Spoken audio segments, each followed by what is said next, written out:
회사에서 가장 영향력 있는 남자는 말을 하지 못하는 딸을 매일 같은 공원에 데려갔지만 그녀의 목소리를 한 번도 들은 적이 없었다. 그러나 그날 한 낯선 맨발의 소년이 단순한 몸짓 하나로 모든 것을 바꾸었다. 그 소녀가 말을 했고 아버지는 그것이 어떻게 가능한지 이해하지 못한 채 굳어버렸다. 모래에서의 놀이로 시작된 일이 그들의 삶을 영원히 바꿔놓을 비밀을 드러냈다. 이 이야기가 흥미로우셨다면 저희 채널을 구독해 주시고 어느 도시에서 시청하고 계신지 알려주시면 계속 이어나갈 수 있도록 하겠습니다. 강남의 고층 빌딩 숲 사이 한성그룹의 본사는 마치 서울의 힘과 부를 상징하는 듯 우뚝 솟아 있었다. 김준호 회장은 창밖으로 펼쳐진 도시를 내려다보며 한숨을 쉬었다.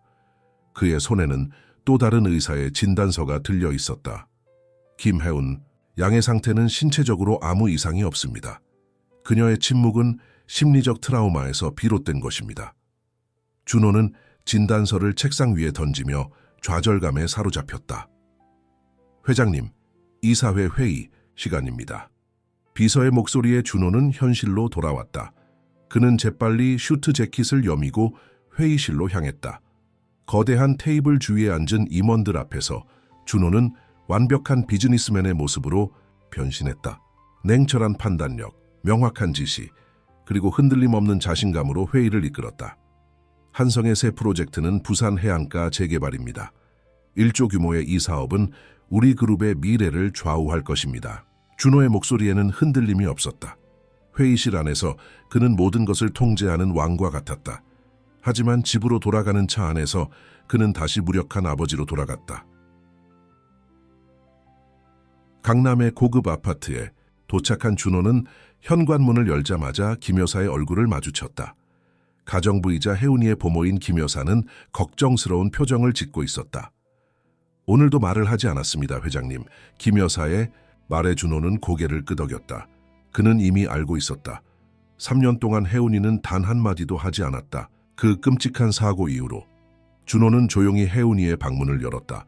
7살 소녀는 창가에 앉아 밖을 바라보고 있었다. 그녀의 작은 손에는 색연필이 쥐어져 있었고 그림 속에는 2명의 인물이 그려져 있었다. 한 명은 분명 혜운이 자신이었고 다른 한 명은 준호는 가슴이 아팠다.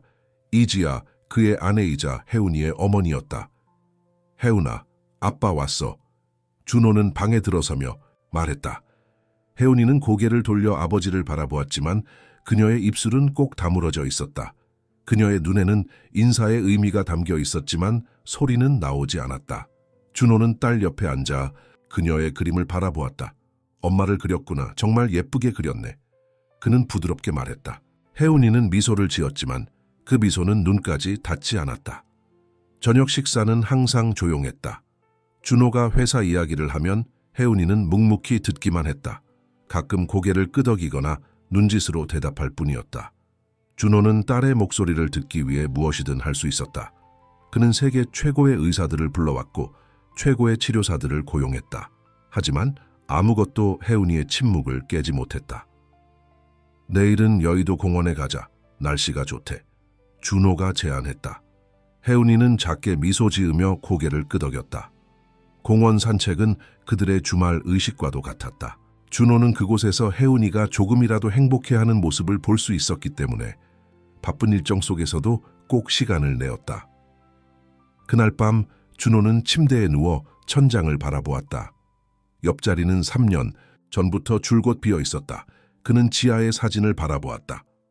어떻게 해야 할지 모르겠어. 혜운이를 어떻게 도와줘야 할지. 그의 목소리는 빈 방에 흩어졌다. 다음 날 아침 준호는 혜운이를 데리고 여의도 공원으로 향했다. 주말의 공원은 가족들로 북적였다. 웃음소리, 아이들의 제잘거림, 그리고 행복한 대화들이 공기 중에 떠다녔다. 그 소리들 사이에서 혜운이의 침묵은 더욱 두드러졌다. 혜운이는 항상 그랬듯이 호수 근처의 벤치에 앉아 오리들을 구경했다. 준호는 그녀 옆에 앉아 신문을 펼쳤다. 경제 섹션에는 한성그룹의 새 프로젝트에 관한 기사가 실려 있었다.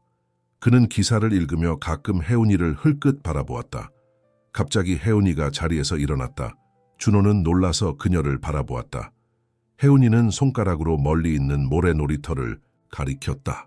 거기에는 한 소년이 혼자서 모래성을 쌓고 있었다. 가보고 싶어? 준호가 물었다. 혜운이는 고개를 끄덕였다. 그들은 함께 모래놀이터로 걸어갔다.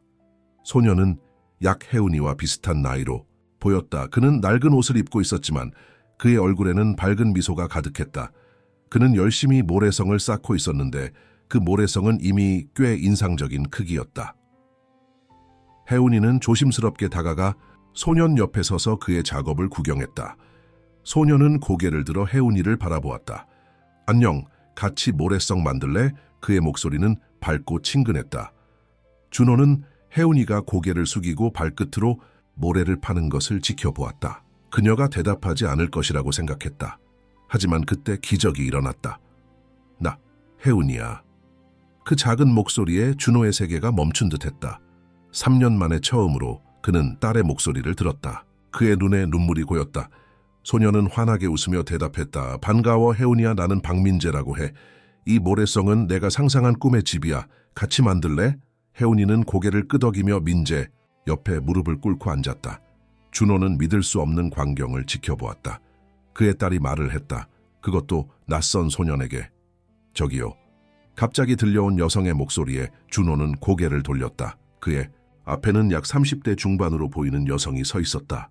그녀는 소박하지만 단정한 차림새였다. 제 아들이 귀찮게 해드려 죄송합니다. 준호는 급히 고개를 저었다. 아니에요. 오히려 감사해야 할 것 같습니다. 제 딸이 방금 그는 말을 잇지 못했다. 여성은 의아한 표정으로 준호를 바라보았다. 무슨 일이신가요? 준호는 깊은 숨을 내쉬었다. 제 딸이 3년 동안 말을 하지 않았어요. 방금 전까지는요. 여성의 눈이 커졌다. 그녀는 모래놀이터에서 즐겁게 이야기를 나누고 있는 두 아이를 바라보았다. 혜운이의 작은 웃음소리가 공기 중에 퍼졌다. 준호에게는 그 소리가 세상에서 가장 아름다운 음악처럼 들렸다. 저는 박수진이라고 합니다. 여성이 자신을 소개했다. 김준호입니다. 준호는 수진의 손을 잡으며 말했다. 그는 감정에 북받쳐 목소리가 떨렸다. 오늘 일은 제게 기적과 같습니다. 수진은 따뜻하게 미소 지었다. 아이들에겐 종종 기적이 일어나죠. 해가 지기 시작할 때까지 혜운이와 민재는 함께 놀았다. 그들은 모래성을 완성했고 호수 주변을 걸었으며 심지어 함께 아이스크림도 먹었다. 혜운이는 계속해서 말을 했다. 짧고 단순한 문장들이었지만 준호에게는 그것이 세상에서 가장 복잡한 시보다 더 아름다웠다. 집으로 돌아가는 차 안에서 혜운이는 창밖을 바라보며 물었다. 아빠, 내일도 공원에 갈 수 있어? 준호는 눈물을 참으며 대답했다. 물론이지. 매일 갈 수 있어. 그날 밤 준호는 지아의 사진 앞에 무릎을 꿇었다. 기적이 일어났어, 지아야. 우리 혜운이가 다시 말을 했어. 그의 눈에서는 기쁨의 눈물이 흘러내렸다. 하지만 준호는 알지 못했다. 이것은 단지 시작에 불과했고 앞으로 그와 혜운이의 삶에 더 큰 변화가 찾아올 것이라는 사실을. 다음 날 아침 준호는 평소보다 일찍 일어났다. 그는 혜운이에게 해줄 아침 식사를 직접 준비했다. 평소에는 김 여사가 모든 가사일을 담당했지만 오늘은 특별한 날이었다. 혜운이가 다시 말을 하기 시작한 첫 아침이었다. 혜운아, 일어났니? 준호는 조심스럽게 딸의 방문을 두드렸다. 대답이 없자 그는 살짝 문을 열었다. 혜운이는 이미 깨어 있었고 창가에 앉아 무언가를 그리고 있었다. 아빠, 혜운이가 고개를 들어 준호를 바라보며 말했다. 그 한마디에 준호의 가슴은 따뜻해졌다. 혜운이의 목소리는 여전히 작고 조심스러웠지만 그것은 분명히 존재했다. 아침 먹을래? 아빠가 직접 만들었어. 준호가 말했다. 혜운이는 고개를 끄덕이며 그림을 내려놓았다. 준호는 호기심에 그림을 살펴보았다. 그것은 어제 만났던 소년 민재의 그림이었다. 혜운이는 민재의 밝은 미소를 놀라울 정도로 정확하게 포착해냈다. 오늘 또 민재를 만나러 갈 거야? 준호가 물었다. 혜운이의 눈이 반짝였다. 응. 민재는 나랑 같이 놀아줘. 민재는 내 친구야. 친구. 그 단어는 준호에게 무거운 의미를 담고 있었다. 혜운이는 유치원에서도 이웃집에서도 친구를 사귀지 못했다. 그녀는 항상 혼자였다. 그런데 단 하루 만에 민재는 혜운이의 친구가 되었다. 아침 식사 후 준호는 혜운이를 데리고 다시 여의도 공원으로 향했다. 주말임에도 불구하고 그는 모든 일정을 취소했다. 오늘은 혜운이와 민재의 만남이 더 중요했다. 공원에 도착했을 때 민재는 이미 같은 모래놀이터에서 놀고 있었다. 그는 어제의 모래성을 다시 만들고 있었다. 수지는 근처 벤치에 앉아 책을 읽고 있었다. 민재야, 혜운이가 소리쳤다. 그 소리에 민재는 고개를 들었고 환한 미소가 그의 얼굴에 퍼졌다. 혜운이. 왔구나. 민재는 손을 흔들며 대답했다. 혜운이는 재빨리 준호의 손을 놓고 민재에게 달려갔다. 준호는 수진이 앉아있는 벤치로 향했다. 안녕하세요. 준호가 인사했다. 수진은 책에서 눈을 떼고 준호를 바라보았다. 김 회장님 안녕하세요. 준호는 놀랐다. 저를 아시나요? 수진은 부드럽게 웃었다. 한성그룹의 회장님을 모르는 사람이 어디 있겠어요. 어제는 너무 놀라서 제대로 알아보지 못했네요. 준호는 약간 불편해졌다. 그의 신분이 이렇게 쉽게 노출되는 것은 처음이 아니었지만 오늘만큼은 그냥 혜운이의 아빠로 있고 싶었다. 혜운이가 정말 말을 하네요. 수진이 모래놀이터에서 즐겁게 대화하는 두 아이를 바라보며 말했다. 어제 말씀하신 대로 3년 동안 말을 하지 않았다고요? 준호는 고개를 끄덕였다. 네, 아내가 혜운이의 어머니가 교통사고로 세상을 떠난 후로요. 혜운이도 그 차에 타고 있었어요. 그 일 이후로 혜운이는 한마디도 하지 않았습니다. 수진의 눈에 동정의 빛이 어렸다. 정말 힘드셨겠네요. 이 최고의 의사들을 다 찾아봤습니다. 하지만 아무도 혜운이를 도울 수 없었어요. 그런데 민재, 그 아이가 단 하루 만에 기적을 일으켰네요. 준호의 목소리에는 경외감이 담겨 있었다. 수진은 미소 지었다. 민재는 특별한 아이예요. 어려운 환경에서도 항상 웃음을 잃지 않죠. 준호는 궁금해졌다. 실례지만 민재 아버님은 어디 계신가요? 수진의 표정이 어두워졌다. 민재 아버지는 2년 전에 건설 현장 사고로 세상을 떠났어요. 준호의 가슴이 조여왔다. 민재도 혜운이처럼 어린 나이에 부모를 잃었다. 정말 죄송합니다. 괜찮아요. 우리는 이제 그 아픔을 받아들이고 살아가려고 해요. 수진이 말했다. 민재는 아버지를 많이 그리워하지만 그래도 씩씩하게 지내고 있어요. 모래놀이터에서는 두 아이가 열심히 이야기를 나누고 있었다. 준호는 혜운이가 이렇게 활발하게 대화하는 모습을 본 적이 없었다. 엄마는 하늘에 있어. 혜운이가 말했다. 아빠가 밤하늘에서 가장 밝은 별이 엄마라고 했어. 민재는 고개를 끄덕였다. 나도 아빠가 하늘에 있어. 엄마가 그러는데 아빠는 매일 밤 우리를 지켜보신대. 슬프지 않아? 혜운이가 물었다. 민재는 잠시 생각하더니 대답했다. 가끔 슬퍼. 하지만 엄마가 그러셨어. 슬픔은 사랑이 변한 거래. 누군가를 많이 사랑해서 그 사람이 없을 때 느끼는 거래. 준호는 민재의 말에 놀랐다. 7살 아이의 입에서 나온 말이라고는 믿기 어려울 정도로 깊은 통찰력이 담겨 있었다. 너희 집은 어디야? 혜운이가 물었다. 민재는 손으로 방향을 가리켰다. 저쪽 노량진이야. 엄마랑 작은 집에 살아. 우리 집은 강남이야. 혜운이가 말했다. 언제 우리 집에 놀러 올래? 민재의 눈이 커졌다. 정말? 가도 돼? 혜운이는 고개를 끄덕였다. 응, 아빠한테 물어볼게. 혜운이는 준호에게 달려와 물었다. 아빠, 민재가 우리 집에 놀러 와도 돼? 준호는 잠시 망설였다. 그는 혜운이가 말을 하게 된 것이 너무 기뻤지만 갑자기 낯선 아이를 집에 초대하는 것은 조금 부담스러웠다. 하지만 혜운이의 기대에 찬 눈빛을 보니 거절할 수 없었다. 물론이지. 민재와 박 여사님도 함께 오시면 좋을 것 같아. 준호가 대답했다. 혜운이는 기쁨에 찬 비명을 지르며 민재에게 달려갔다. 아빠가 오케이 했어. 너도 올 수 있고 너희 엄마도 올 수 있대. 수지는 당황한 표정을 지었다. 아니 그렇게 갑자기. 부담 갖지 마세요. 준호가 말했다. 혜운이가 이렇게 활발해진 것은 모두 민재 덕분입니다. 작은 감사의 표시로 저녁 식사라도 대접하고 싶습니다. 수지는 여전히 망설이는 듯했다. 하지만 우리는 제발요. 준호가 진심을 담아 말했다. 혜운이에게 정말 중요한 일입니다. 결국 수지는 동의했다. 알겠습니다. 언제가 좋을까요? 오늘 저녁은 어떨까요? 준호가 제안했다. 제가 차로 모시러 갈게요. 수지는 잠시 생각하더니 고개를 끄덕였다. 좋아요. 하지만 우리가 직접 가겠습니다. 주소만 알려주세요. 준호는 명함을 꺼내 뒷면에 집 주소를 적었다. 저녁 6시에 뵙겠습니다. 그날 오후 준호는 혜운이와 함께 집으로 돌아와 저녁 준비를 했다. 혜운이는 흥분해서 자신의 방을 정리하고 좋아하는 장난감들을 꺼내놓았다. 민재는 무슨 음식을 좋아할까? 혜운이가 물었다. 준호는 미소를 지었다. 글쎄, 물어보지 않았네. 하지만 김 여사가 맛있는 음식을 많이 준비할 거야. 저녁 6시 정각 초인종이 울렸다. 혜운이는 문으로 달려가 문을 열었다. 민재와 수진이 현관에 서 있었다. 민재는 깨끗하게 다림질된 셔츠와 바지를 입고 있었다. 수진도 단정한 원피스를 입고 있었다. 그녀의 손에는 작은 선물 상자가 들려 있었다. 어서 오세요. 준호가 그들을 맞이했다. 초대해 주셔서 감사합니다. 수진이 말하며 선물 상자를 내밀었다. 작은 선물입니다. 준호는 상자를 받았다. 고맙습니다. 들어오세요. 혜운이는 민재의 손을 잡고 그를 안으로 이끌었다. 네, 방 보여줄게. 수진은 걱정스러운 표정으로 준호를 바라보았다.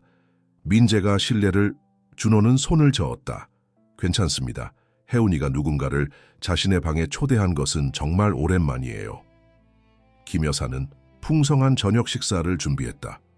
테이블에는 갈비찜, 잡채, 각종 나물과 김치 등 정성이 담긴 한식이 가득했다. 식사 중 혜운이와 민재는 계속해서 이야기를 나누었다. 혜운이는 자신의 장난감과 책에 대해 이야기했고 민재는 학교에서 있었던 재미있는 일들을 들려주었다.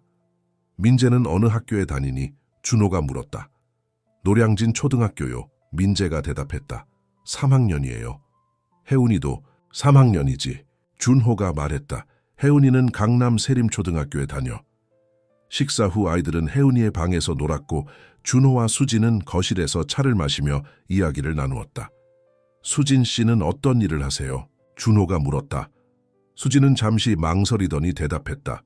현재는 3가지 일을 하고 있어요. 아침에는 사무실 청소, 낮에는 레스토랑에서 서빙, 저녁에는 아이 돌봄 일을 해요. 그리고 주말에는 간호학과 공부를 하고 있습니다. 준호는 놀랐다. 대단하시네요. 그렇게 많은 일을 하면서 공부까지. 수진은 미소 지었다. 민재를 위해서예요. 더 나은 미래를 만들어주고 싶어서요. 준호는 깊은 감명을 받았다. 그는 자신의 부와 권력을 생각했다. 그는 혜운이에게 세상의 모든 것을 줄 수 있었지만 정작 그녀의 목소리를 되찾게 해주지는 못했다. 반면 수진은 물질적으로는 부족할지 모르지만 민재에게 무한한 사랑과 희망을 주고 있었다. 밤이 깊어가자 수진은 일어섰다. 이제 가봐야 할 것 같네요. 내일도 일찍 일어나야 해서요. 준호는 고개를 끄덕였다. 제가 모셔다 드릴게요. 아니에요. 괜찮습니다. 택시 타면 돼요. 수진이 말했다. 그래도 준호가 말을 이으려 했지만 수진은 단호했다. 정말 괜찮아요. 이미 너무 많은 신세를 졌습니다. 혜운이는 민재와 헤어지기 싫어했다. 내일 또 공원에서 만날 수 있어? 민재는 고개를 끄덕였다. 물론이지. 내일 또 모래성 만들자. 민재와 수진이 떠난 후 혜운이는 계속해서 민재에 대해 이야기했다.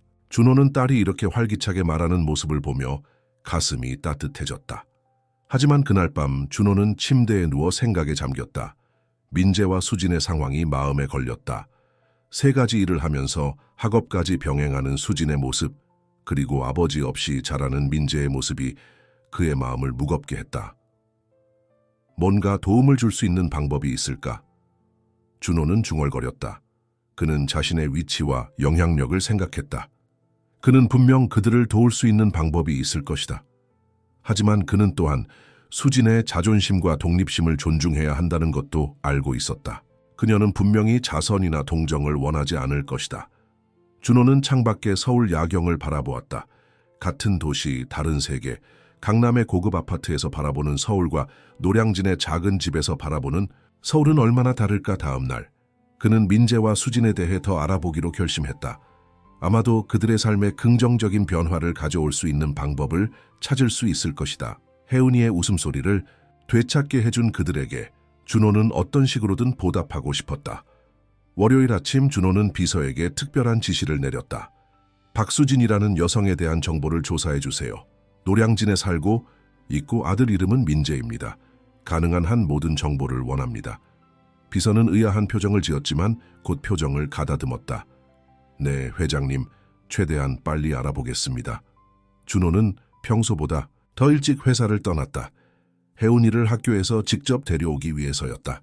그는 최근 혜운이의 변화에 너무 기뻤고 그 변화를 계속 지켜보고 싶었다. 세림초등학교 정문 앞에서 기다리는 동안 준호는 주변 학부모들의 시선을 느꼈다.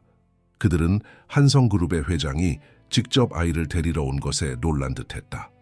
평소에는 김 여사나 기사가 혜운이를 데리러 왔기 때문이다. 혜운이는 준호를 보자 환하게 웃으며 달려왔다. 아빠, 왜 직접 왔어? 준호는 딸을 안아 올리며 말했다. 오늘은 특별한 날이니까 우리 같이 공원에 가자. 혜운이의 눈이 반짝였다. 민재도 만날 수 있어. 준호는 미소를 지었다. 글쎄, 민재는 학교에 있을 수도 있지. 하지만 가서 확인해 보자. 그들이 여의도 공원에 도착했을 때 민재는 보이지 않았다. 혜운이는 실망한 표정을 지었다. 민재는 아직 학교에 있나? 봐, 준호가 설명했다. 내일 다시 와보자. 그때 준호의 휴대폰이 울렸다. 비서였다. 회장님, 박수진 씨에 관한 정보를 찾았습니다. 준호는 혜운이에게 잠시 기다려달라고 말하고 전화를 받았다. 이웃과 말씀해보세요. 박수진 씨는 35세입니다. 남편 박지원 씨는 2년 전 건설 현장 사고로 사망했습니다. 현재 노량진동의 작은 원룸에서 아들 민재와 함께 살고 있습니다. 세 군데에서 일하고 있으며 주말에는 간호학과 3학년에 재학 중입니다. 준호는 고개를 끄덕였다. 다른 특이사항은 현재 집세가 3개월째 밀려있고 다음 주까지 내지 못하면 퇴거 통보를 받을 예정입니다. 또한 민재의 학비와 교재비도 밀린 상태입니다. 준호의 표정이 어두워졌다. 주소를 문자로 보내주세요. 전화를 끄는 준호는 생각에 잠겼다. 수진과 민재의 상황이 생각보다 더 심각했다. 그는 그들을 돕고 싶었지만 어떻게 접근해야 할지 고민이었다. 아빠 괜찮아? 혜운이의 목소리에 준호는 정신을 차렸다. 응, 괜찮아. 그냥 회사 일 때문에 생각할 게 있어서. 준호가 대답했다. 혜운아, 민재네 집에 가볼까? 혜운이의 눈이 커졌다. 정말? 민재네 집에? 준호는 고개를 끄덕였다. 응, 깜짝 방문이야. 비서가 보내준 주소를 따라 준호와 혜운이는 노량진의 한 오래된 다세대 주택에 도착했다. 낡은 건물의 3층, 좁은 복도 끝에 수진의 집이 있었다. 준호는 조심스럽게 문을 두드렸다. 한참 후에야 문이 열렸다. 민재가 문을 열었다. 그는 준호와 혜운이를 보고 놀란 표정을 지었다. 혜운이? 김아저씨? 민재야! 혜운이가 기쁨의 참목소리로 외쳤다. 엄마는 집에 안 계셔? 준호가 물었다. 민재는 고개를 저었다. 엄마는 아직 일하러 가셨어요. 저는 학교 끝나고 혼자 있어요. 준호는 걱정스러운 표정을 지었다. 7살 아이가 혼자 집에 있다니. 들어가도 될까? 민재는 잠시 망설이더니 고개를 끄덕였다. 네, 들어오세요. 집 안은 작았지만 정갈했다. 원룸이었지만 수지는 공간을 효율적으로 활용해 민재의 공부방과 침실 공간을 분리해 놓았다. 벽에는 민재의 그림과 상장들이 걸려 있었다. 와, 상장이 많네. 혜운이가 말했다. 민재는 부끄러운 듯 웃었다. 그냥 학교에서 받은 거예요. 준호는 상장들을 살펴보았다. 대부분 미술대회나 독서대회에서 받은 상이었다. 민재는 분명 똑똑한 아이였다. 민재야, 엄마는 언제 오시니? 준호가 물었다. 민재는 시계를 보았다. 8시쯤이요.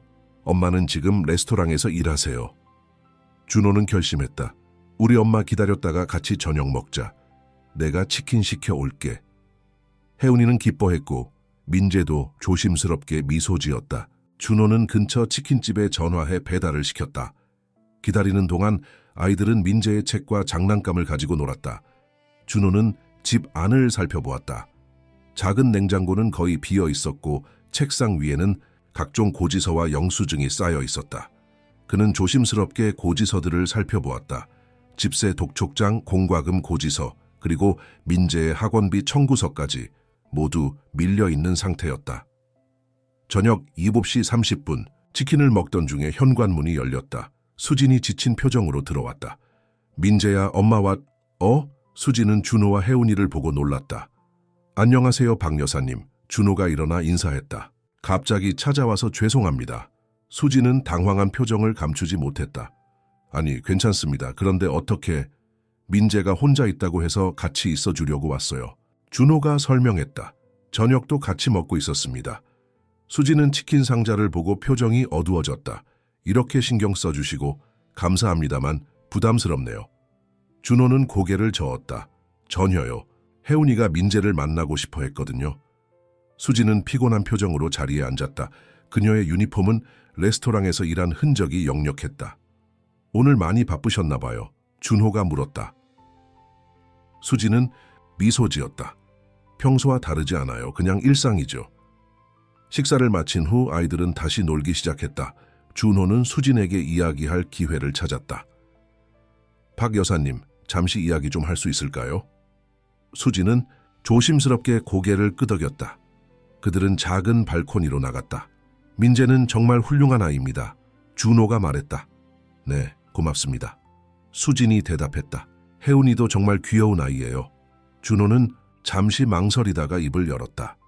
실례가 될 수도 있지만 제가 알아보니 여사님께서 경제적으로 어려움을 겪고 계시다고요. 수진의 표정이 굳었다. 누구에게 들으신 거죠? 제가 알아봤습니다. 준호가 솔직하게 대답했다. 걱정하지 마세요. 그냥 도움을 드리고 싶어서요. 수지는 고개를 저었다. 감사합니다만 우리는 괜찮아요. 제 힘으로 해결할 수 있습니다. 집세가 3개월 밀렸다고 들었습니다. 곧 퇴거 통보를 받을 수도 있다고요. 준호가 말했다. 수진의 눈에 당혹감이 어렸다. 어떻게 그런 것까지 아시죠? 준호는 미안한 표정을 지었다. 죄송합니다. 하지만 정말로 걱정돼서요. 제가 도와드리고 싶습니다. 수지는 단호하게 고개를 저었다. 정말 감사합니다만 우리는 자선이나 동정을 원하지 않아요. 제 힘으로 민재를 키울 거예요. 준호는 수진의 자존심을 존중했다. 이해합니다. 하지만 다른 방법으로 도와드릴 수 있지 않을까요? 예를 들어 한성그룹에 일자리가 있습니다. 여사님의 능력이라면 충분히. 수지는 놀란 표정을 지었다. 한성그룹에서요? 준호는 고개를 끄덕였다. 네, 우리 회사 복지부에서 일하시면 어떨까요? 근무 시간도 유연하고 복지 혜택도 좋습니다. 여사님이 간호학을 공부하신다고 들었는데 우리 회사는 직원 학업 지원 프로그램도 있습니다. 수지는 잠시 생각에 잠겼다. 그게 정말 가능한가요? 물론입니다. 준호가 확신에 찬 목소리로 말했다. 여사님의 자격과 경험을 봤을 때 우리 회사에 큰 도움이 될 거라고 생각합니다. 수지는 여전히 의심스러운 표정이었다. 하지만 이건 단지 민재와 혜운이 때문에 준호는 고개를 저었다. 물론 그것도 있지만 진심으로 여사님의 능력을 높이 샀습니다. 3가지 일을 하면서 학업까지 병행하는 분이라면 열정과 책임감이 남다르실 겁니다. 그런 분이 우리 회사에 필요합니다. 수진의 눈에 눈물이 고였다. 정말 감사합니다. 하지만 생각할 시간을 주세요. 준호는 고개를 끄덕였다. 물론이죠. 천천히 생각해 보세요. 여기 제 명함이 있습니다. 결정하시면 연락 주세요. 그들이 발코니에서 나왔을 때 아이들은 함께 그림을 그리고 있었다. 혜운이는 처음으로 활짝 웃고 있었다. 뭘 그리고 있니? 준호가 물었다. 혜운이가 그림을 들어 보였다. 우리 가족이야. 여기 아빠, 여기 나, 여기 민재 엄마. 그리고 여기 위에는 엄마랑 민재 아빠가 별이 되어 우리를 보고 있어. 준호는 가슴이 찡해졌다. 혜운이의 그림 속에서 그들은 모두 하나의 가족이었다. 수진도 그림을 보고 눈물을 참는 듯했다. 정말 예쁘게 그렸네, 혜운이. 밤이 깊어가자 준호와 혜운이는 집으로 돌아갈 준비를 했다. 다음에 또 올게, 혜운이가 민재에게 말했다. 민재는 환하게 웃었다. 응, 다음엔 내가 더 재미있는 책 보여줄게. 준호는 수진에게 고개를 숙여 인사했다. 오늘 귀한 시간 내주셔서 감사합니다. 제 제안 꼭 고려해 주세요. 수진은 고개를 끄덕였다. 네, 정말 감사합니다. 집으로 돌아가는 차 안에서 혜운이는 민재에 대해 계속 이야기했다. 민재는 정말 똑똑해. 책도 많이 읽었대. 그리고 그림도 잘 그려. 준호는 미소 지었다. 그래, 민재는 특별한 아이인 것 같아. 아빠, 민재가 우리 학교로 전학 올 수 있을까? 혜운이가 갑자기 물었다. 준호는 놀랐다. 글쎄, 민재 엄마가 결정할 일이지. 민재가 우리 학교에 오면 좋을 것 같아. 내 친구들한테도 민재를 소개하고 싶어. 혜운이가 말했다. 준호는 생각에 잠겼다. 세림초등학교는 강남의 명문 사립학교로 입학하기가 쉽지 않았다. 하지만 준호라면 민재의 전학을 도울 수 있을 것이다. 혜은아, 민재 엄마가 우리 회사에서 일하게 되면 그런 일도 가능할지도 몰라. 준호가 말했다. 혜은이의 눈이 반짝였다. 정말 그럼 민재 엄마가 일하게 해줘. 준호는 웃음을 터뜨렸다. 그건 민재 엄마가 결정할 일이야. 우리가 강요할 수는 없어. 집에 도착한 후 혜은이는 피곤해 지쳐 곧바로 잠들었다. 준호는 서재에 앉아 생각에 잠겼다. 수진과 민재를 돕는 것은 단순한 자선이 아니었다. 혜은이가 말을 하게 된 것은 민재 덕분이었다. 그리고 준호는 그 사실에 깊은 감사를 느꼈다. 하지만 그는 또한 자신의 행동이 회사에 어떤 영향을 미칠지 고민했다. 한성그룹의 회장이 개인적인 이유로 직원을 채용한다는 소문이 돌면 어떨까? 특히 최승현 같은 보수적인 이사들은 이를 어떻게 받아들일까? 준호는 고개를 저었다. 지금은 그런 걱정을 할 때가 아니었다. 중요한 것은 혜은이의 행복과 그 행복을 가져다준 민재와 수진을 돕는 일이었다. 다음 날 아침 준호는 인사팀 책임자를 불렀다. 박수진이라는 분을 위한 자리를 마련해 주세요. 복지부에서요. 그리고 직원 학자금 지원 프로그램도 확인해 주세요. 이분은 간호학을 공부하고 계십니다. 인사팀 책임자는 고개를 끄덕였다. 네, 회장님. 그런데 이분은 능력 있는 분입니다. 준호가 단호하게 말했다. 최대한 빨리 준비해 주세요. 그날 오후 준호의 휴대폰으로 문자가 왔다.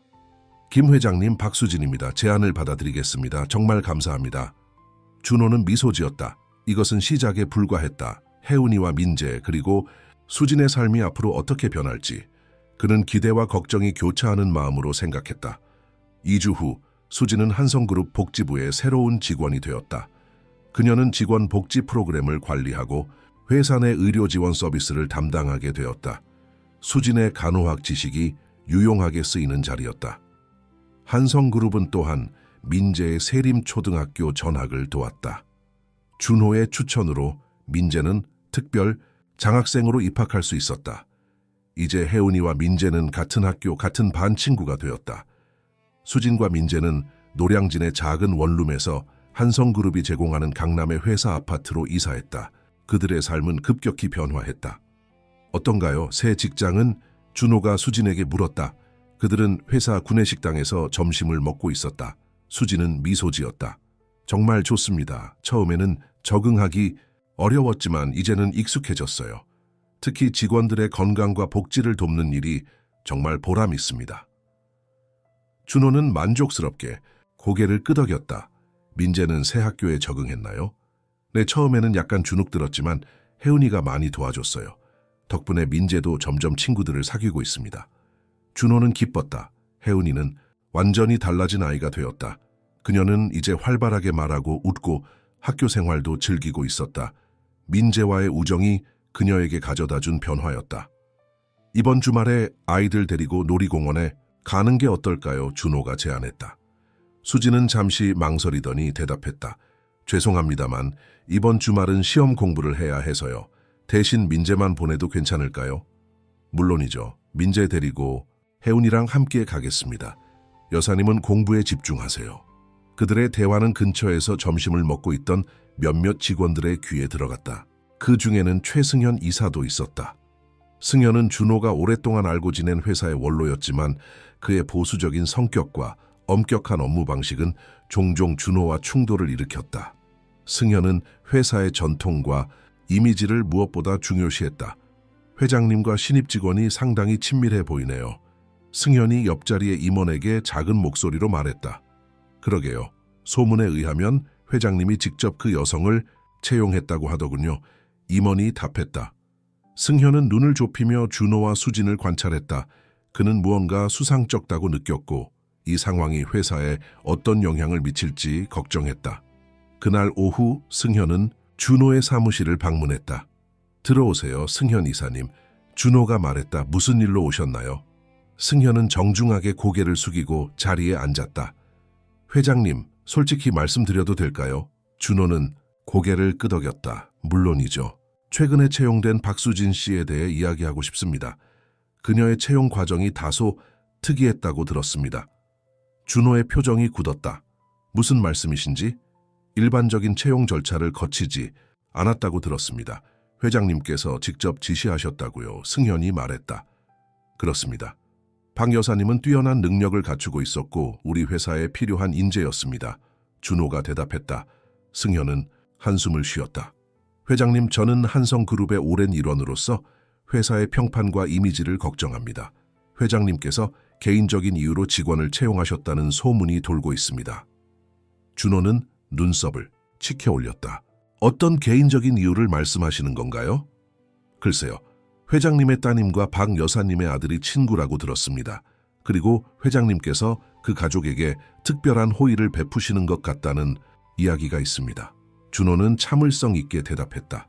그렇습니다. 제 딸 혜운이가 민재를 통해 말을 다시 하게 되었습니다. 그 은혜를 갚기 위해 박 여사님을 돕고 있는 것은 사실입니다. 하지만 그녀의 채용은 전적으로 그녀의 능력 때문입니다. 승현은 고개를 저었다. 회장님, 저는 단지 회사의 이익을 생각하고 있습니다. 이런 소문은 주주들과 언론에 좋지 않은 영향을 미칠 수 있습니다. 준호는 자리에서 일어났다. 승현 이사님, 저는 당신의 충성심과 걱정을 이해합니다. 하지만 제 결정을 믿어주세요. 박 여사님은 자신의 역할을 훌륭히 수행하고 있습니다. 승현은 고개를 숙였지만 그의 눈에는 여전히 의심이 있었다. 네, 회장님. 하지만 이 상황을 주시하겠습니다. 승현이 떠난 후 준호는 창밖을 바라보며 깊은 생각에 잠겼다. 그는 수진과 민재를 돕는 것이 옳다고 믿었지만 회사 내에서 발생할 수 있는 갈등에 대해서도 걱정하기 시작했다. 그날 저녁 준호는 혜운이와 함께 저녁을 먹고 있었다. 아빠, 내일 민재네 집에 가도 돼? 혜운이가 물었다. 준호는 미소 지었다. 물론이지. 하지만 왜 가고 싶은데? 민재가 숙제를 도와달래. 수학이 조금 어렵대. 혜운이가 대답했다. 준호는 놀랐다. 네가 민재를 도와준다고? 혜운이는 고개를 끄덕였다. 응, 난 수학 잘하잖아. 민재도 잘하지만 새 학교 수업이 조금 어렵대. 준호는 혜운이가 자랑스러웠다. 그녀는 이제 남을 돕는 데 기쁨을 느끼고 있었다. 이것은 혜운이에게 일어난 또 다른 긍정적인 변화였다. 다음 날 저녁, 준호는 혜운이를 수진의 아파트에 데려다 주었다. 7시에 데리러 올게. 준호가 말했다. 수진은 미소 지었다. 걱정 마세요. 제가 나중에 데려다 줄게요. 어차피 저녁 식사도 같이 하려고 했으니까요. 준호는 고개를 끄덕였다. 그럼 부탁드립니다. 그가 떠난 후 아이들은 거실 테이블에서 숙제를 하기 시작했다. 수진은 주방에서 저녁 식사를 준비하며 그들을 지켜보았다. 이 문제는 이렇게 풀어야 해. 혜운이가 민재에게 설명했다. 먼저 이 숫자를 여기에 넣고. 민재는 집중해서 듣고 있었다. 아, 이제 알겠다. 고마워, 혜운이.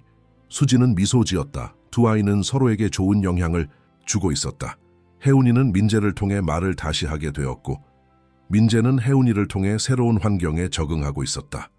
저녁 식사 후 수진은 혜운이를 준호의 집으로 데려다 주었다. 오늘 혜운이가 민재에게 정말 큰 도움을 줬어요. 수진이 말했다. 혜운이는 정말 똑똑한 아이네요. 준호는 미소 지었다. 네, 혜운이는 학교 공부를 좋아해요. 특히 수학을요. 민재도 공부를 좋아하지만 새 학교에 적응하는 게 조금 어려운 것 같아요. 하지만 혜운이 덕분에 점점 나아지고 있어요. 수진이 말했다.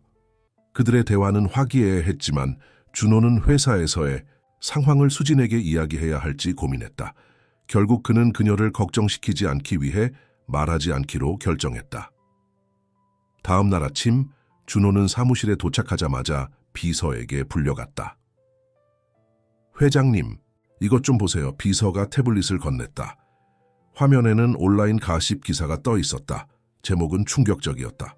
한성그룹 김준호 회장, 미모의 싱글맘과 비밀 연애설, 아들까지 회장 딸과 같은 학교로?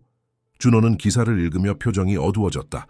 기사는 준호와 수진의 관계에 대한 근거 없는 추측으로 가득했다. 심지어 둘 사이에 로맨틱한 관계가 있다는 암시까지 있었다. 누가 이런 기사를? 준호가 화를 참으며 말했다. 비서는 조심스럽게 대답했다. 아직 모르겠습니다. 하지만 이미 여러 매체에서 관심을 보이고 있습니다. 회사 주식에도 약간의 영향이 있었습니다. 준호는 깊은 한숨을 내쉬었다. PR팀에 연락해서 즉시 대응하라고 하세요. 그리고 박수진 씨에게도 알려주세요. 하지만 이미 늦었다. 수진은 출근길에 기사를 보았고 회사에 도착했을 때는 이미 많은 동료들의 시선을 느낄 수 있었다. 박 여사님, 잠시 이야기 좀 할 수 있을까요? 준호가 그녀를 자신의 사무실로 불렀다. 수지는 긴장한 표정으로 들어왔다. 네 회장님, 문이 닫히자 준호는 진심 어린 목소리로 말했다. 정말 죄송합니다. 이런 일이 생길 줄은 몰랐습니다. 수지는 고개를 저었다. 아니에요. 제가 미리 생각했어야 했어요. 회장님 같은 분이 저희를 돕는 것이 언론의 관심을 끌 것은 당연하죠.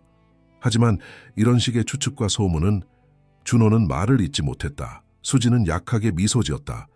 괜찮아요. 저는 이런 소문에 신경 쓰지 않습니다. 다만 민재와 혜운이가 걱정되네요. 준호도 같은 생각이었다. 아이들이 이런 기사를 본다면 어떤 영향을 받을지 걱정됐다. PR팀에서 대응하고 있습니다. 그리고 저도 공식 성명을 발표할 예정입니다. 준호가 말했다.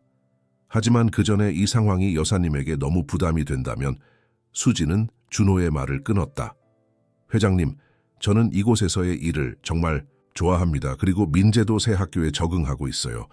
저희는 이런 소문 때문에 도망치지 않을 겁니다. 준호는 감사한 마음으로 고개를 끄덕였다. 고맙습니다.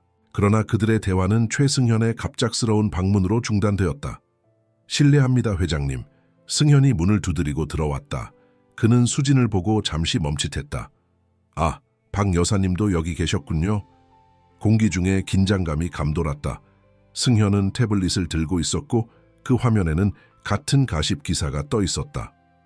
회장님, 이 상황에 대해 이사회에서 긴급 회의가 소집되었습니다. 승현이 말했다. 15분 후에 시작합니다. 준호는 고개를 끄덕였다. 알겠습니다.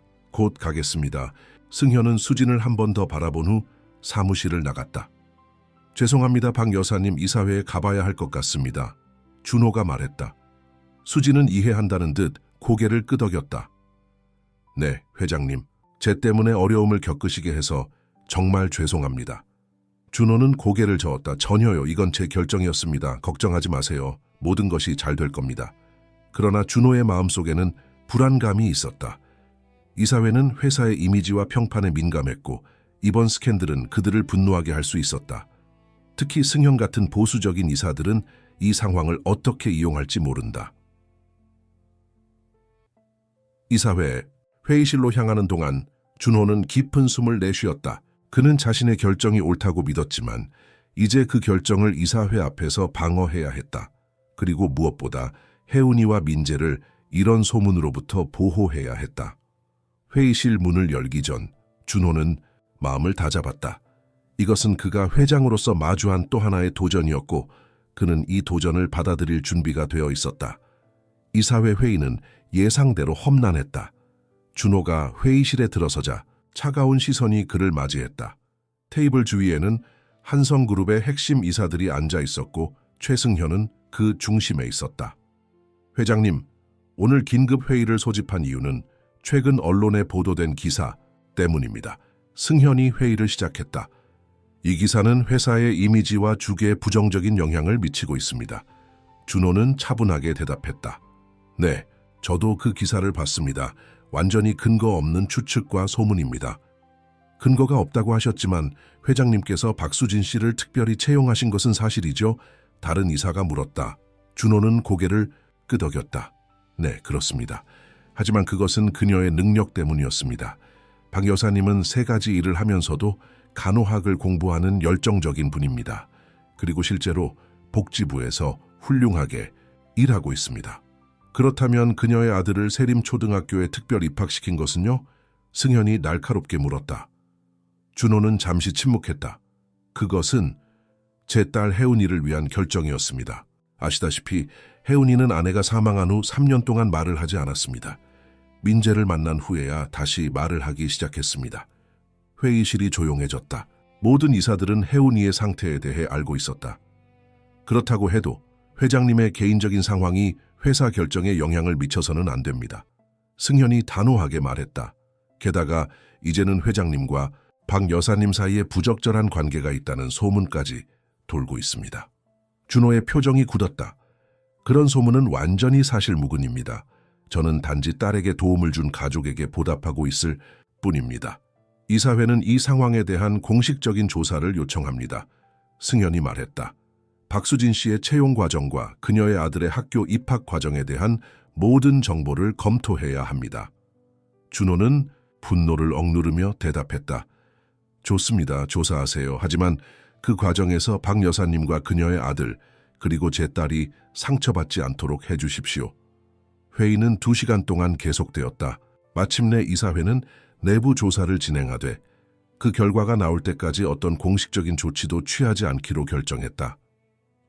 준호는 지친 표정으로 사무실로 돌아왔다. 그의 비서는 걱정스러운 표정으로 그를 맞이했다. 회장님, 세림초등학교에서 전화가 왔습니다. 혜운이가 문제가 있었다고 합니다. 준호의 심장이 빠르게 뛰기 시작했다.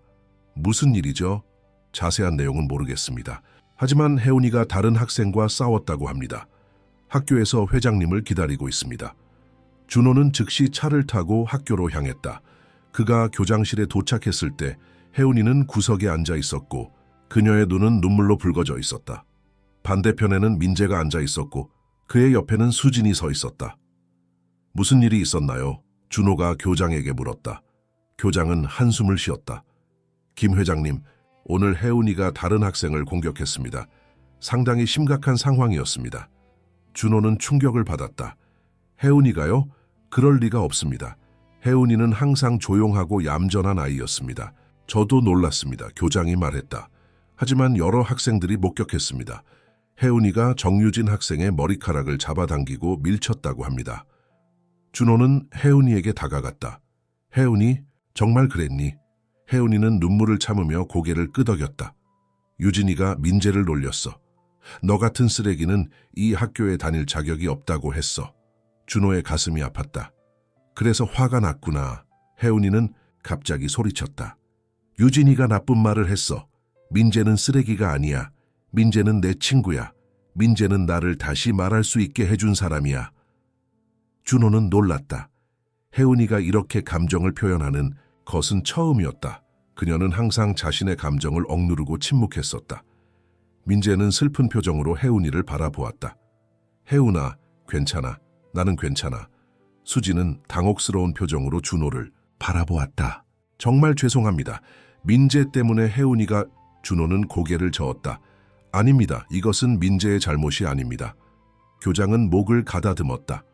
어쨌든 학교 규정에 따라 혜운이는 3일간의 정학 처분을 받게 됩니다. 폭력 행위는 어떤 이유로든 용납될 수 없습니다. 준호는 고개를 끄덕였다. 이해합니다. 혜운이가 한 행동에 대해 책임을 지도록 하겠습니다.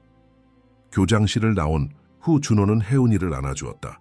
혜운아, 폭력은 절대 해결책이 될 수 없어. 네가 민재를 지키려고 한 마음은 이해하지만 다른 방법이 있었을 거야. 혜운이는 고개를 숙였다. 미안해, 아빠. 하지만 유진이가 민재에게 너무 나빴어. 그리고 다른 애들도 민재를 이상하게 쳐다봤어. 수지는 미안한 표정으로 말했다. 회장님, 이런 일이 생겨서 정말 죄송합니다. 소문이 학교까지 퍼진 것 같네요. 준호는 한숨을 쉬었다. 제가 미리 대비하지 못했습니다. 아이들에게 영향이 갈 줄 알았어야 했는데. 그들은 함께 학교를 나왔다. 주차장에서 몇몇 학부모들이 그들을 쳐다보고 수군거리는 것이 느껴졌다. 제가 차로 데려다 드릴게요. 준호가 제안했다. 수지는 고개를 저었다. 괜찮습니다. 제 차가 있어요. 그리고 당분간은 거리를 두는 게 좋을 것 같습니다. 소문이 더 퍼지지 않도록요. 준호는 그녀의 말이 옳다는 것을 알았지만 마음이 무거웠다. 네, 아마도 그게 좋겠네요. 집으로 돌아가는 차 안에서 혜운이는 조용했다. 준호는 그녀의 기분을 풀어주고 싶었다. 혜운아, 내일부터 3일 동안 학교에 가지 않아도 돼. 그동안 아빠랑 재미있는 곳에 가자. 어때? 혜운이는 대답하지 않았다. 그녀는 창밖을 바라보며 생각에 잠겨 있었다. 혜운아, 준호가 다시 불렀다. 민재는 학교에 가야 해? 혜운이가 갑자기 물었다. 준호는 잠시 생각했다. 응, 민재는 아무 잘못이 없으니까 학교에 가야 해. 그럼 민재가 혼자 학교에 있어야 해. 유진이 같은 애들이 또 민재를 놀리면 어떡해? 혜운이의 목소리가 떨렸다. 준호는 혜운이의 걱정을 이해했다. 걱정 마. 선생님께 이야기해서 민재를 잘 돌봐주시도록 할게. 혜운이는 고개를 저었다. 아니야, 그래도 안 돼. 나는 민재의 옆에 있어야 해. 준호는 한숨을 쉬었다. 혜운아, 넌 정학을 받았어. 3일 동안은 학교에 갈 수 없어. 그건 불공평해. 혜운이가 갑자기 소리쳤다.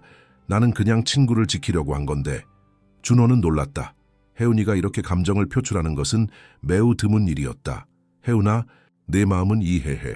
하지만 규칙은 규칙이야. 우리는 그것을 존중해야 해.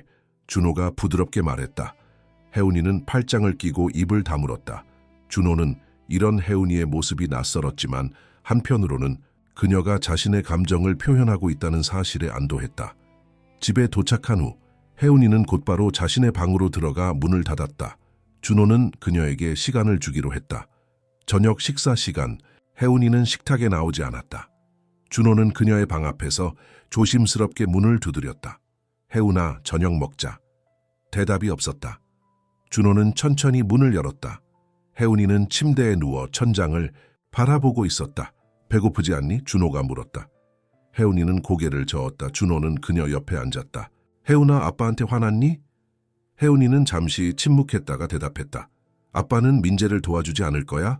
준호는 놀랐다. 무슨 말이니? 유진이 엄마가 말했어. 아빠가 민재 엄마랑 사귀어서 회사에서 문제가 생겼대. 그래서 이제 아빠는 민재랑 민재 엄마를 더 이상 도와주지 않을 거래. 준호는 충격을 받았다. 어른들의 소문이 이렇게 아이들에게까지 전해지다니. 혜운아, 그건 사실이 아니야. 아빠는 민재와 박 여사님을 계속 도울 거야.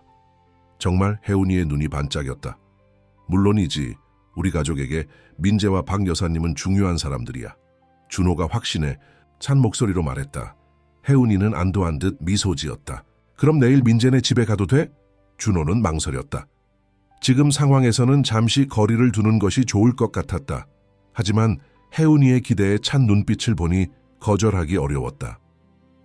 글쎄, 내일은 아빠랑 재미있는 곳에 가자. 그리고 민재는 주말에 우리 집에 초대하자. 어때? 혜운이는 실망한 표정을 지었지만 곧 고개를 끄덕였다. 알았어. 저녁 식사 후 준호는 수진에게 전화를 걸었다. 박 여사님, 오늘 일 때문에 다시 한번 죄송합니다. 수진의 목소리는 피곤하게 들렸다. 아니에요, 회장님. 제가 더 죄송합니다. 민재 때문에 혜운이가 문제를 일으켰으니까요. 혜운이는 자신의 선택을 한 거예요. 그리고 사실 혜운이가 감정을 표현하는 모습을 보니 안심이 되더군요. 준호가 말했다. 수진은 잠시 침묵했다가 말했다. 회장님, 혹시 회사에서 문제가 있으신가요? 민재가 학교에서 들은 이야기가 있어서요. 준호는 한숨을 쉬었다. 네, 약간의 문제가 있습니다. 하지만 걱정하지 마세요. 제가 해결할 겁니다. 만약 제가 회사를 그만두는 것이 도움이 된다면? 수진이 조심스럽게 말했다. 절대 안 됩니다. 준호가 단호하게 말했다. 여사님은 아무 잘못이 없어요. 그리고 여사님의 능력은 우리 회사에 큰 도움이 되고 있습니다. 통화가 끝난 후 준호는 서재에서 생각에 잠겼다. 상황은 그가 예상했던 것보다 더 복잡해지고 있었다. 회사에서의 압력, 소문, 그리고 이제는 아이들까지 영향을 받고 있었다. 어떻게 해야 하지? 준호는 중얼거렸다. 그때 혜운이가 서재 문을 열고 들어왔다. 아빠, 잠깐만. 혜운이가 말했다. 준호는 미소 지었다. 왜 그러니, 혜운이? 혜운이는 종이 한 장을 건넸다. 그것은 그녀가 그린 그림이었다. 그림 속에는 4명의 인물이 그려져 있었다. 준호, 혜운이, 민재, 그리고 수진. 우리는 가족이야, 맞지? 혜운이가 물었다. 준호는 가슴이 따뜻해지는 것을 느꼈다. 그래, 우리는 특별한 가족이야. 혜운이는 미소 지었다. 그럼 아빠가 모든 걸 해결해 줄 거지? 민재가 더 이상 슬프지 않게? 준호는 혜운이를 안아주었다. 그래, 아빠가 약속할게. 모든 것을 해결할 거야. 혜운이가 잠자리에 든 후 준호는 다시 그림을 바라보았다. 그는 결심했다. 어떤 어려움이 있더라도 그는 이 특별한 가족을 지킬 것이다. 회사와 이사회의 압력, 언론의 소문, 그 어떤 것도 그의 결심을 바꿀 수 없었다. 하지만 그는 알지 못했다. 앞으로 그를 기다리고 있는 더 큰 도전들과 그가 내려야 할 어려운 결정들을, 그리고 그 결정들이 그와 혜운이, 그리고 민재와 수진의 삶에 어떤 영향을 미칠지를. 혜운이의 정학 기간 동안 준호는 가능한 한 많은 시간을 딸과 함께 보냈다. 그들은 놀이공원에 가고 영화를 보고 한강공원에서 자전거를 타며 즐거운 시간을 보냈다. 하지만 혜운이의 마음속에는 여전히 걱정이 있었다. 아빠, 민재는 학교에서 괜찮을까? 혜운이가 자주 물었다. 준호는 매번 안심시켰다. 민재는 괜찮아. 선생님께서 잘 돌봐주신대. 사실 준호는 매일 민재의 담임 선생님에게 전화를 걸어 상황을 확인했다. 다행히도 민재는 학교에서 별다른 문제 없이 지내고 있었다. 하지만 일부 아이들은 여전히 그를 멀리하고 있었다. 정학 마지막 날, 준호는 혜운이와 함께 수진의 집을 방문했다. 혜운이는 민재를 만날 생각에 들떠 있었다. 민재야. 혜운이가 문을 열자마자 소리쳤다. 민재는 환하게 웃으며 혜운이를 반겼다. 혜운아, 학교에 안 와서 심심했어. 두 아이는 곧 민재의 방으로 달려가 놀기 시작했다. 준호와 수진은 거실에 남아 이야기를 나누었다. 회사는 어떤가요? 준호가 물었다. 수진은 한숨을 쉬었다. 솔직히 말하면 쉽지 않네요. 동료들의 시선이 느껴져요. 모두 뒤에서 수군거리는 것 같고. 정말 죄송합니다. 준호가 미안한 표정으로 말했다. 수진은 고개를 저었다. 회장님 탓이 아니에요. 그리고 직장 생활은 여전히 좋아요. 일 자체는 정말 만족스럽거든요. 이사회 조사는 아직 진행 중입니다. 준호가 말했다. 하지만 걱정하지 마세요. 모든 것이 적법하게 이루어졌으니까요. 수진은 미소 지었지만 그녀의 눈에는 걱정이 어려 있었다. 회장님, 솔직히 말씀드려도 될까요? 물론이죠. 때로는 이 모든 것이 너무 부담스러워요. 민재와 제가 회장님의 삶에 들어온 이후로 회장님께 문제만 가져다 준 것 같아서요. 수진의 목소리가 떨렸다. 준호는 진지한 표정으로 대답했다. 그렇게 생각하지 마세요. 오히려 제가 감사해야 합니다. 혜운이가 다시 말을 하게 된 것은 민자의 덕분이에요. 그 어떤 의사도 치료사도 하지 못한 일을 민재가 해냈습니다. 수진의 눈에 눈물이 맺혔다. 하지만 이제는 혜운이까지 학교에서 문제를 겪고 있잖아요. 그건 혜운이가 성장하는 과정이에요. 혜운이는 이제 자신의 감정을 표현하고 자신이 중요하게 생각하는 것을 지키기 위해 행동하는 법을 배우고 있어요. 준호가 말했다. 그들의 대화는 아이들의 웃음소리로 잠시 중단되었다. 민재와 혜운이는 방에서 무언가를 가지고 신나게 놀고 있었다. 민재도 많이 변했어요. 수진이 말했다. 예전에는 항상 조용하고 내성적이었는데 혜운이를 만난 후로는 훨씬 활발해졌어요. 준호는 미소 지었다. 그들은 서로에게 좋은 영향을 주고 있어요. 수진은 잠시 생각에 잠겼다가 입을 열었다. 회장님, 저는 회사를 그만두는 것이 모두에게 좋을 것 같아요. 준호는 놀랐다. 무슨 말씀이세요? 여사님은 일을 정말 잘하고 계시잖아요. 네, 일 자체는 좋아요. 하지만 이 상황이 회장님께 너무 큰 부담을 주는 것 같아서요. 이사회의 압력, 언론의 소문, 이 모든 것이 회장님 때문이에요. 수진이 말했다. 준호는 단호하게 고개를 저었다. 절대 안 됩니다. 여사님이 그만두는 것은 해결책이 아니에요. 그리고 저는 이런 압력에 굴복하고 싶지 않습니다. 하지만 박 여사님, 제 말 좀 들어보세요. 준호가 진지한 표정으로 말했다. 제가 한성그룹의 회장이 된 이유는 단지 돈과 권력 때문이 아닙니다. 저는 이 회사를 통해 긍정적인 변화를 만들고 싶었어요. 하지만 최근 몇 년간 저는 그 비전을 잊고 있었습니다. 아내를 잃고 혜운이가 말을 하지 않게 된 후로 저는 그저 하루하루를 버티며 살았어요. 수지는 조용히 듣고 있었다. 그런데 민재와 여사님이 우리 삶에 들어오면서 저는 다시 희망을 찾았습니다. 혜운이가 웃고 말하고 감정을 표현하는 모습을 보게 되었어요. 그리고 여사님을 통해 저는 진정한 용기와 헌신이 무엇인지 배웠습니다. 준호의 목소리에는 감정이 묻어났다. 회장님, 수진이 감동한 표정으로 말했다. 그래서 제발 그만두지 마세요. 우리 함께 이 상황을 극복합시다. 저는 여사님과 민재가 우리 삶의 일부가 되었다고 생각합니다. 그리고 그것을 포기하고 싶지 않아요. 준호가 진심을 담아 말했다. 수진의 눈에서 눈물이 흘렀다. 정말 감사합니다, 회장님. 저도 회장님과 혜운이가 우리 삶에 들어와서 정말 행복해요. 그들의 대화는 현관 초인종 소리로 중단되었다. 수진이 문을 열자 놀랍게도 최승현이 서 있었다. 최 이사님, 수진이 놀란 표정으로 말했다. 승현은 수진을 무시하고 안으로 들어왔다. 그는 거실에 앉아있는 준호를 보고 차가운 표정을 지었다. 회장님, 여기 계실 줄 알았습니다. 승현이 말했다. 준호는 자리에서 일어났다. 승현 이사님, 무슨 일로 오셨나요? 이사회 긴급 회의가 소집되었습니다. 회장님을 찾으러 온 겁니다. 승현이 말했다. 오늘은 주말입니다. 무슨 긴급 회의가?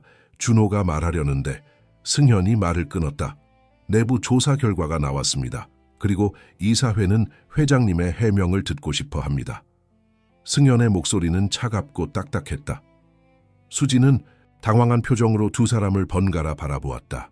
저는 아이들을 보고 오겠습니다. 그녀는 서둘러 민재의 방으로 향했다. 무슨 일인지 설명해 주시겠습니까? 준호가 물었다. 승현은 태블릿을 꺼내 준호에게 건넸다. 화면에는 내부 조사 보고서가 표시되어 있었다. 박수진 씨의 채용 과정에서 정상적인 절차가 생략되었습니다. 그리고 그녀의 아들이 세림초등학교에 입학하는 과정에서도 회장님의 영향력이 부당하게 사용되었습니다. 승현이 말했다. 준호는 보고서를 훑어보았다. 이건 모두 합법적인 절차를 통해 이루어진 일입니다. 제가 추천했을 뿐 최종 결정은 각 부서의 책임자들이 내린 것입니다. 그렇다면 왜 회장님은 이런 특별한 관심을 박수진 씨와 그녀의 아들에게 보이신 겁니까? 승현이 날카롭게 물었다. 준호는 잠시 침묵했다. 그는 혜운이와 민재의 관계, 혜운이가 민재를 통해 말을 다시 하게 된 것, 그리고 그 후의 변화에 대해 이야기해야 할지 고민했다. 하지만 그것은 너무 개인적인 이야기였고 이사회의 냉정한 판단 앞에서 설득력을 가질 수 있을지 의문이었다. 저에게는 제 나름의 이유가 있습니다. 준호가 마침내 대답했다. 승현은 코웃음을 쳤다. 개인적인 감정이 회사 결정에 영향을 미쳐서는 안 됩니다, 회장님. 특히 그것이 회사의 이미지와 죽에 부정적인 영향을 미칠 때는요. 이게 정말 회사의 이미지와 죽에 관한 것입니까? 승현 이사님? 준호가 물었다. 아니면 당신의 개인적인 의제에 관한 것입니까? 승현의 표정이 굳었다. 무슨 말씀이신지. 당신은 항상 제 경영 방식에 반대해 왔습니다. 특히 제가 회사의 사회적 책임을 강조할 때마다요. 준호가 말했다. 이번 일도 그 연장선상에 있는 것 아닙니까? 승현은 차갑게 웃었다. 회장님, 이건 단순한 사회적 책임의 문제가 아닙니다. 이건 회장님의 개인적인 감정이 회사 결정에 영향을 미친 사례입니다. 그리고 이사회는 이에 대해 매우 우려하고 있습니다. 준호는 깊은 숨을 내쉬었다. 좋습니다. 이사회에 가서 제 입장을 설명하겠습니다. 그때 민재의 방에서 혜운이의 웃음소리가 들려왔다. 준호는 그 소리에 잠시 미소 지었다. 회장님, 지금 가야 합니다. 승현이 재촉했다. 준호는 고개를 끄덕였다. 아이들에게 인사하고 오겠습니다. 그는 민재의 방으로 향했다. 아이들은 바닥에 앉아 함께 그림을 그리고 있었다. 수지는 옆에서 그들을 지켜보고 있었다. 혜운아, 아빠가 잠시 회사에 다녀와야 해. 준호가 말했다. 혜운이는 실망한 표정을 지었다. 오늘은 주말이잖아, 아빠. 미안해, 혜운아. 중요한 일이 생겼어. 금방 돌아올게. 준호가 약속했다. 저도 같이 가봐야 할까요? 수진이 물었다. 준호는 고개를 저었다. 아니요, 여사님은 아이들과 함께 있어주세요. 제가 처리하겠습니다. 준호는 혜운이의 이마에 키스를 하고 민재의 머리를 부드럽게 쓰다듬었다. 잘 놀고 있어, 얘들아. 준호와 승현이 떠난 후 수지는 불안한 표정으로 창밖을 바라보았다. 그녀는 이 모든 상황이 자신 때문에 발생했다는 죄책감을 느꼈다. 민재 엄마, 괜찮아요? 혜운이가 물었다. 수지는 억지로 미소 지었다. 응, 괜찮아. 계속 그림 그리렴. 하지만 수진의 마음은 무거웠다. 그녀는 준호가 이사회에서 어떤 상황에 처해 있을지 걱정했다. 그리고 그녀가 취할 수 있는 가장 좋은 행동이 무엇인지 고민했다. 한성그룹 본사에 도착한 준호는 이사회 회의실로 향했다. 테이블 주위에는 모든 이사들이 심각한 표정으로 앉아 있었다. 김 회장님, 앉으십시오. 이사회 의장이 말했다. 준호는 자리에 앉았다. 그는 이 순간을 위해 마음의 준비를 했다. 그는 자신의 결정을 방어할 준비가 되어 있었다.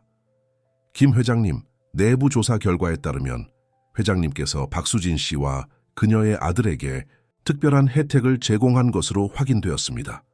의장이 말했다. 이는 회사의 규정과 절차에 위배되는 행위입니다. 준호는 차분하게 대답했다. 저는 단지 그들의 능력에 맞는 기회를 제공했을 뿐입니다. 박 여사님은 뛰어난 직원이고 그녀의 아들은 재능 있는 학생입니다. 하지만 회장님의 개인적인 감정이 이러한 결정에 영향을 미친 것은 아닙니까? 다른 이사가 물었다. 준호는 잠시 생각했다. 그는 더 이상 숨기지 않기로 결심했다. 네, 그렇습니다. 준호가 솔직하게 말했다. 제 딸 혜운이는 아내의 사망 후 3년 동안 말을 하지 않았습니다. 그런데 민재를 만난 후 혜운이는 다시 말을 하기 시작했습니다. 이것은 제게 기적과 같은 일이었습니다. 이사회 회의실이 조용해졌다. 저는 아버지로서 딸에게 희망을 가져다준 가족에게 감사의 마음을 표현하고 싶었습니다. 그리고 CEO로서 저는 그들의 잠재력을 알아보고 기회를 제공했습니다. 준호가 계속했다. 감동적인 이야기입니다, 회장님. 승현이 냉소적으로 말했다. 하지만 그것이 회사 규정을 무시할 이유가 될 수는 없습니다. 준호는 승현을 똑바로 바라보았다. 승현, 이사님, 우리 회사의 핵심 가치는 무엇입니까? 사람을 먼저 생각한다가 아닙니까? 저는 그 가치를 실천했을 뿐입니다. 의장이 목을 가다듬었다. 어쨌든 이사회는 이 문제에 대한 결정을 내려야 합니다. 박수진 씨의 고용 상태와 회장님의 행동에 대한 적절한 조치를 취해야 합니다. 준호는 이사들의 표정을 살폈다. 대부분은 불확실해 보였지만 승현의 표정은 확신에 차 있었다. 그는 이 상황을 이용해 자신의 영향력을 키우려는 것이 분명했다. 저는 제 결정이 옳다고 믿습니다. 준호가 단호하게 말했다. 그리고 이사회가 어떤 결정을 내리든 저는 그것을 존중할 것입니다. 회의는 몇 시간 동안 계속되었다. 논쟁과 토론이 이어졌고 마침내 의장이 발언권을 요청했다. 이사회는 다음과 같이 결정했습니다. 박수진 씨의 고용은 유지되지만 그녀는 다른 부서로 이동될 것입니다. 그리고 회장님은 향후 인사 결정에 있어 더욱 신중해야 할 것입니다. 준호는 안도했다. 최악의 상황은 피했다. 하지만 승현의 표정은 불만족스러워 보였다. 이것으로 충분하지 않습니다. 승현이 말했다. 회장님의 행동은 회사의 이미지와 신뢰에 심각한 손상을 입혔습니다. 더 강력한 조치가 필요합니다. 의장은 한숨을 쉬었다. 최 이사님, 이사회는 이미 결정을 내렸습니다. 승현은 일어섰다. 그렇다면 저는 이 결정에 반대 의견을 표시합니다. 그리고 필요하다면 주주들에게 이 문제를 제기할 것입니다. 회의가 끝난 후 준호는 피곤한 표정으로 사무실로 돌아왔다. 그는 창밖을 바라보며 깊은 생각에 잠겼다. 그는 이 상황